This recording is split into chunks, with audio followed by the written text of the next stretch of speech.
ખેડૂત મિત્રો, રજીસ્ટર દસ્તાવેજ ધ્યાન રાખીને બનાવેલો હોય તો પણ કેટલીક ક્યારેક ભૂલ રહી જવા પામી હોય અને રજીસ્ટર દસ્તાવેજ થઈ જાય પછી ઘરે જઈને આપણે એને વાંચીએ. આમ તો પ્રૂફને જ 2 વાર વાંચી લેવું જોઈએ અને કંઈ પણ ભૂલ હોય તો શોધી લેવી જોઈએ.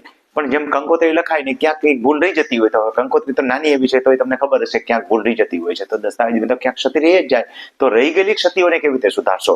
એને પુરવણી દસ્તાવેજ કહેવાય, કોડિશરી બિલ. આ માટે મોટી સ્ટેમ્પ ડ્યુટી વાપરવાની હોતી નથી. તમે 300 રૂપિયા કે એવી સ્ટેમ્પ ડ્યુટી પણ વાપરી શકો અને એના ઉપર આવું સેલ ડીડી જે છે બનાવી લેવાય. એમાં આગલા રજીસ્ટર દસ્તાવેજના નંબરનો ખાસ ઉલ્લેખ કરવાનો. પ્રથમ તો પેલાની જેમ જ મિલકતનું આખું વર્ણન કરવાનું, ઉપર ટાઇટલ મારવાનું. ખાસ ભૂલશો નહીં, ટાઇટલ જે છે એ સુધારા દસ્તાવેજ, ચૂક દસ્તાવેજ કે એ રીતે તમે વાપરો છો કોડિશરી બિલ.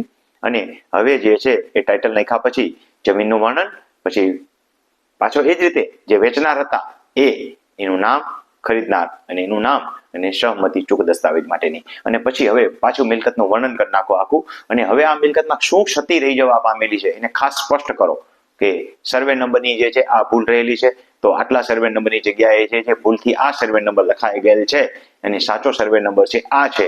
એમ 2 વાર વ્યવસ્થિત ઉલ્લેખ કરો. ક્ષેત્રફળની ભૂલ રહી ગઈ હોય તો ક્ષેત્રફળ લખો કે જૂના જે રજીસ્ટર દસ્તાવેજ નંબર આટલા જે છે તારીખ આટલાના રોજ અને રજીસ્ટર દસ્તાવેજ નંબર આટલા એની અંદર 0-1-21-41 લખાઈ ગયેલ છે જે ખરેખર જે છે 1-31-41 છે. આ રીતે ક્ષેત્રફળની ભૂલ હોય તો સુધારો.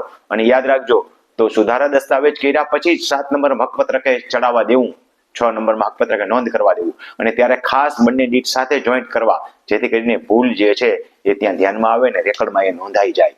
ક્ષેત્રફળની ભૂલ, એવી રીતે ખાતા નંબરની ભૂલ રહી ગઈ હોય કે આવી કંઈ પણ અગત્યની રેવન્યુ ડિટેલ્સને લગતી ભૂલ રહી ગઈ હોય, કોઈ વિગતોને લગતી ભૂલ રહી ગઈ હોય, કોઈ ઇઝમેન્ટ રાઇટને લગતી ભૂલ રહી ગઈ હોય તો તમે આ રીતે સુધારી શકો.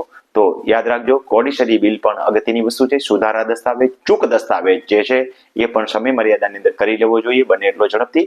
અને આવો દસ્તાવેજ જો કરવાનો રહી જાય તો પાછળથી મુશ્કેલીઓ ઊભી થતી હોય એ ન થાય માટે આ ચૂક દસ્તાવેજની વધારાની વિગત આપું છું કે જેથી કરીને મૂળભૂત બાબતો જેને કહેવાય જમીનની મિલકત સાથે સંકળાયેલો અથવા 7 નંબર વાંચી જાઓ, 7 નંબરમાં લેલી બાબતો અગત્યની જો રહી ગઈ હોય તો એ તમે ચૂક સુધાર દસ્તાવેજની મદદથી સુધારી શકો. આશા છે કે આટલી માહિતી તમને ઉપયોગી થશે.